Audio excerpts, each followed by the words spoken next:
All right, Tech Note this morning is going to be focusing on the benefits and the need of school-based career guidance and counseling, which is something that actually many analysts have been saying needs to be increased in our education system, so as it can help guide our young people and make healthier decisions at the earliest time possible. Now, finding out students' career self-concepts can actually be very difficult due to the poor career transitions between school and work. And the unanswered question, when does career guidance start?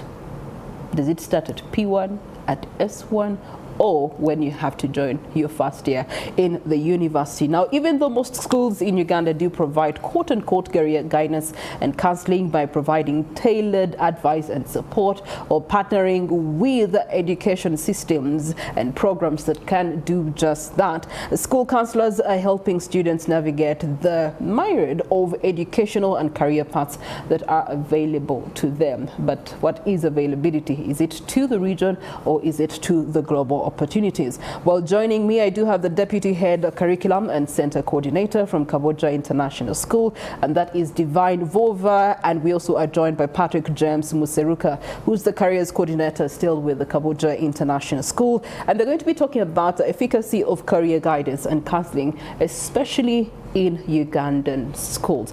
I'll start with our friend from the other part of Africa, Zimbabwe. Vhovha, you're most welcome to Morning at NTV. Thank you so much, Priscilla. How are you? Good, I'm all right. Very good.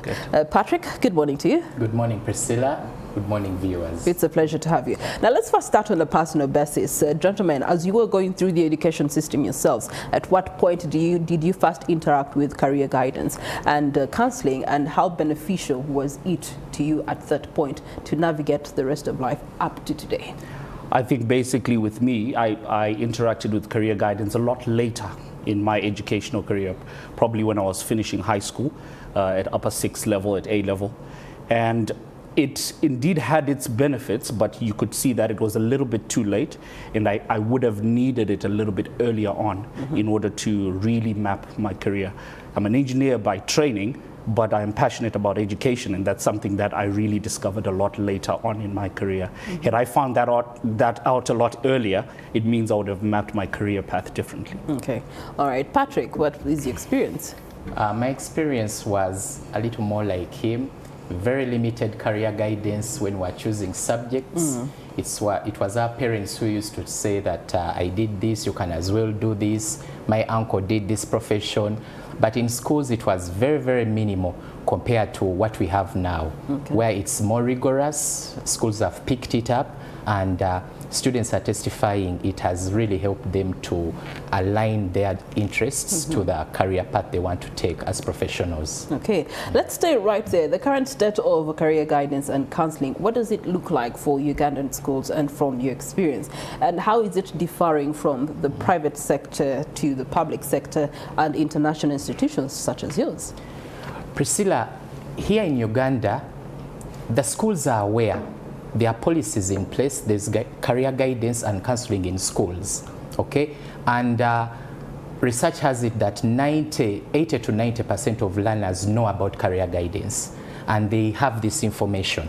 But the problem is implementation, okay? We've not done enough. Schools have not done enough to empower educators to train them right from inception when a student is admitted in school. The structural challenges are a problem.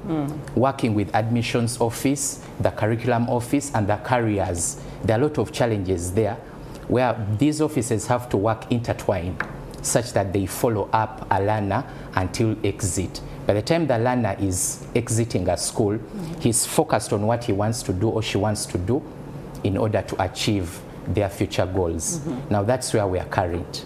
The services are there, but the implementation and structural challenges is what is a challenge right now. Okay. Please talk to us about the implementation and how you've been able to actually adopt it for your students. I think at Kabojja International, we've really tried to map the career pathways a lot more differently, and it's a lot more focused. Within the careers, we have an internship program that we have that allows our learners to be exposed to the different industries that are out there, and also being able to expose them to new industries that are coming on. content creators, for instance, being creative. We have clubs that do robotics, entrepreneurship. All of these are angles that we try to show our learners in order for them to really decide where they should go. And we also try to conscientize the parents that these are new emerging careers. They're not the traditional, I want to be a doctor, I want to be an engineer. They're a little bit more diverse, and they're skills focused. They're focused on the best aspects of our children. Okay, as a careers coordinator, Patrick, he has mentioned something that's very critical to, having a smooth program being introduced, especially around career guidance, the parents aspect. He has talked about, Ugandan parents, doctor, engineer, lawyer. Outside of that bracket, you may think of who's going to pay your school fees. How have you been able to navigate that space and show parents that, look here, there's more than meets the eye in which direction a child can actually move and have a being? Yeah. Priscilla, my role as a careers coordinator at Kabojja International School, the moment a student comes into the school, we have a database where we capture the learner who has been admitted, and then we have clubs, okay? The student chooses a club of preference as a co-curricular activities. The academic arm is also always there to see the grades, but my office looks at what else can a learner have, something that can complement their abilities. For example, the clubs is mentioned about debate, MUN, World Scholars, Robotics Club, Entrepreneurship Club. Now we capture data right from the learner coming into the school until towards the end when they are ready now to pick or select subjects. Now when we invite the parents to come in, of course they will have ideas. I want my son to be an engineer, I want my son to be a doctor. So we sit together, the student, the parent, and the careers. This is what we call career inheritance. Absolutely. I'm an engineer, you must be an engineer. Absolutely. So how we've managed to navigate that is that we have a database of how the learner has progressed in terms of other skills, sports, creative arts. Now we say, we tell the parent, look here, as you're looking at that, but there are some other abilities that your son or daughter is having, and the interest is there. So we have a fair discussion that is going to have a balance, whereby you're not putting something concrete to a learner to take because you are an engineer, your son has to be an engineer, but we're saying, hey, look, we've tracked your son or daughter as his progress. He has other abilities that can be merged together to find a balance, so that the student is happy and the parent is also happy. So by the time you decide on a course to do, there's a balance on abilities and the interest. In other words, you're doing career guidance for both the student and the parent. Absolutely. In order to help the child be a highest achiever of themselves. Okay, let's talk about the gaps and the challenges that be in actually exercising this to all the different stakeholders when it comes to career guidance and counseling for children. What does it look like, Divine? I think for me the challenges that exists lie within maybe knowledge around the curriculums that we are implementing. I like the fact that the Ugandan government has adopted a competency-based curriculum, for instance, which focuses on the skills of the learners. It's essential that the skills be considered. It's not really exam-centric only, but it is also looking at the skills competences. At Kabojja International, we've got two curriculums that we run, the IB curriculum and the Cambridge curriculum, and they're also very much skill-oriented.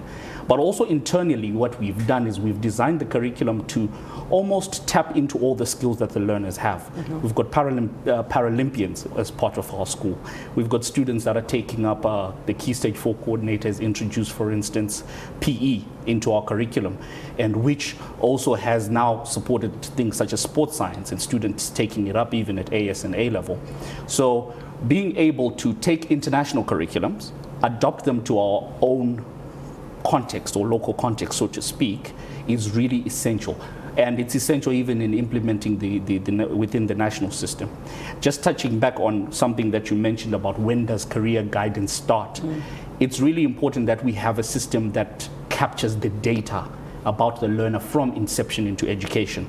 And that has to be a continuous system that is accessible to all schools, whether a student transfers from one school to another. Why? But this creates that thread. that we are able then to track what the learner's skills are, what their weaknesses, what their strengths are, and their areas of competencies are. So that is essential for us to set up. So I feel one of the challenges maybe is to try to distill it from a larger level, which is from the national level, distill it to smaller levels, but we create one system that works for all schools, whether they're international schools or local schools. Yeah, and speaking of schools, away from Kabojja International School, the other schools and their systems that they're currently running on, and as they are adapting to the new curriculum, what do you feel are being the hardest challenges that they have to navigate through in order to ensure that they can incept career guidance and counseling at the earliest possible stage? I feel the importance is training, and training on what career guidance entails and what exactly is the important information to disseminate to parents and students alike. So collaboratively working towards that. Like we said, all of these are our children, and it doesn't matter. We want them to work within the Ugandan or African market and benefit the African continent. The career guidance systems and the career guidance policies have to be the same, and the training also has to be synonymous across all schools. And if that training is implemented right, and as a school, we are in the process of starting up a training hub for teachers. This is more on the curriculum side, but we are also interested in tapping into areas such as career guidance and counseling and even health. All of those are areas that we are interested in tapping into and collaborating with other schools and making sure that there is implementation of a policy that works for everyone. Okay. All right, Patrick, I know that you've had the privilege of working in other school systems before you joined Kabojja, so you can do some comparisons here and there. And the mention of the fact that you start this at the earliest entry of the pupil into the system. Talk to us about the ripple effects and impacts on the student, but also on what they get to engage in later on in life and their contribution to socio-economic development by and large. Absolutely. Yeah, with the data we have of the student, each individual student, we have them in our system. So when we get them in the system, we start the conversations. Our office is our walk-ins. Every time they get free time, they walk in, we start the conversations. What do you want to do? What inspires you? Who are your role models? So we capture that data. Do you have a club? Yes, I'm in the robotics club. What have you done? What creativity have you contributed to those clubs? So we capture that data. So when they go on moving to higher classes, with this data, we get to know who these children are in terms of ability, comprehension, and adaptability. So with this information, when they sit their exams and maybe they are now going to the university levels, we help them and say that the subjects you did, and according to your abilities, this course is right for you. And they are confident enough to convince their parents that, Daddy, Mommy, I believe this is what I love to do. And based on the grades I have and other competencies and skills that have been registered in our database, Daddy, I believe I'm good at this. So when we write recommendations to these universities that they are going to, of course, they always need a school recommendation. We know what to write about a learner, recommending that learner to that university and for the particular course he or she is applying for. Our office also helps the learners to have work experience, okay, where we attach them to companies based on where their interests are. This has also been a game changer at Kabojja International School.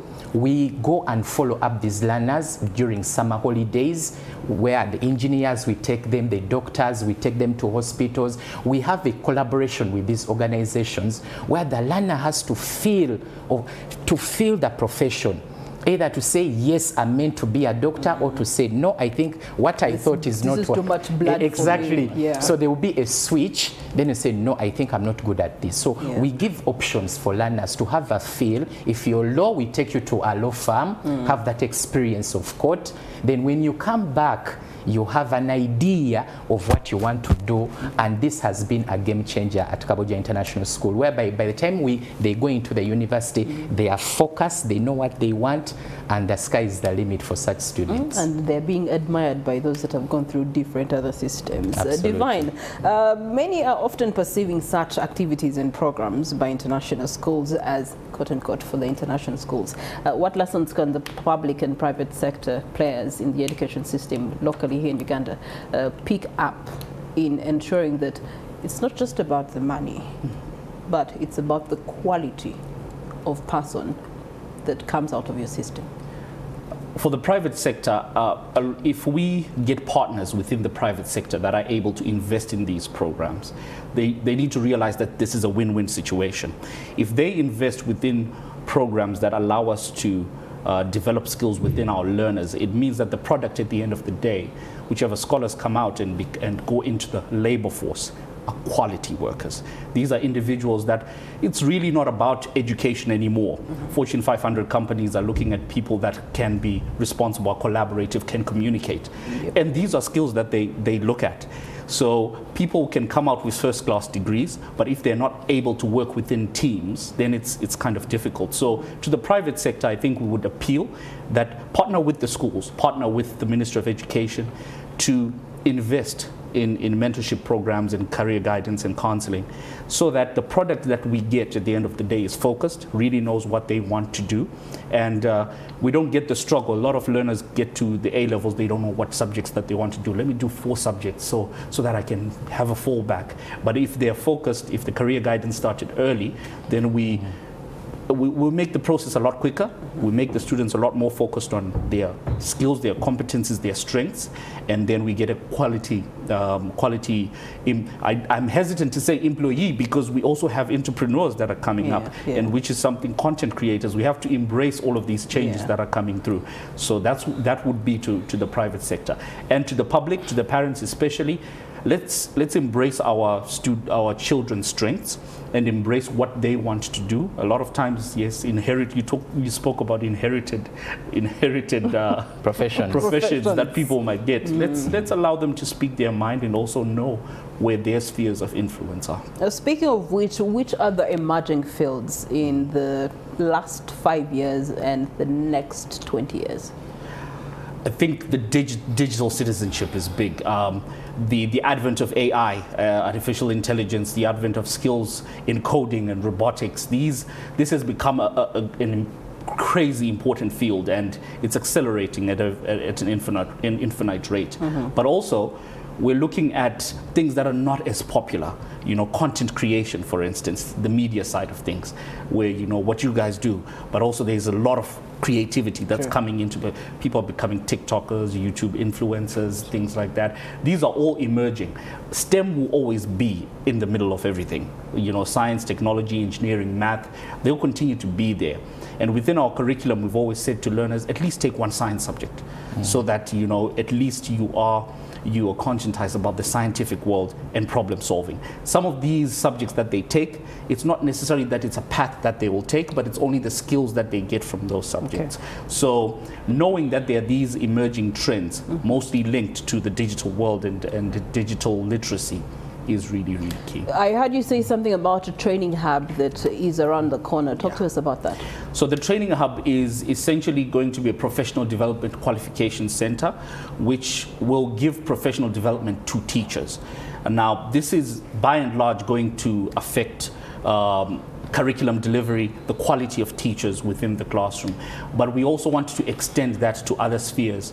And it's not limited to international schools. And this is, I think, the message that we're trying to bring. I know the CEO and principal and the directors are keen on this becoming a hub where all teachers come together and share ideas on the best practices to make sure that we are building up a holistic child. Okay, all right. And finally, Patrick, what recommendations do you have to the Ministry of Education to ensure that there's deeper incorporation of guidance and career guidance, especially at the lowest levels?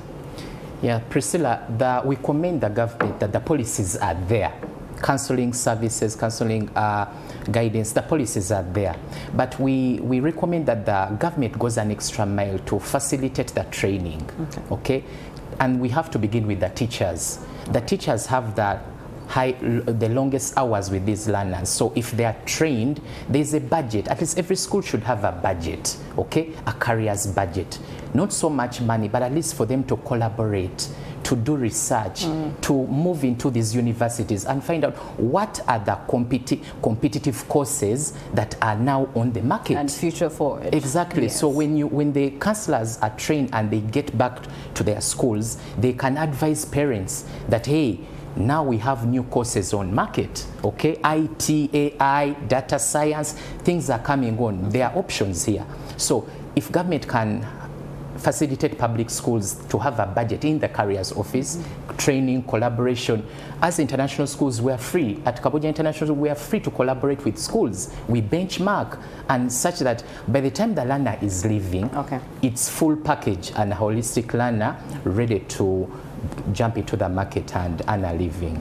All right, Patrick Museruka, who's the careers coordinator with Kabojja International School, thank you so much for the due diligence you're putting out to our students so that we can have holistic citizens. And of course, our friend from Zimbabwe, baptized Ugandan. Within 2 weeks, he'll be officially in Uganda. Divine Vhovha, Deputy Head Curriculum and Center Coordinator with Kabojja International School. They've been able to enlighten to us the importance of career guidance, especially as low as possible entry into the education system, the better for your child's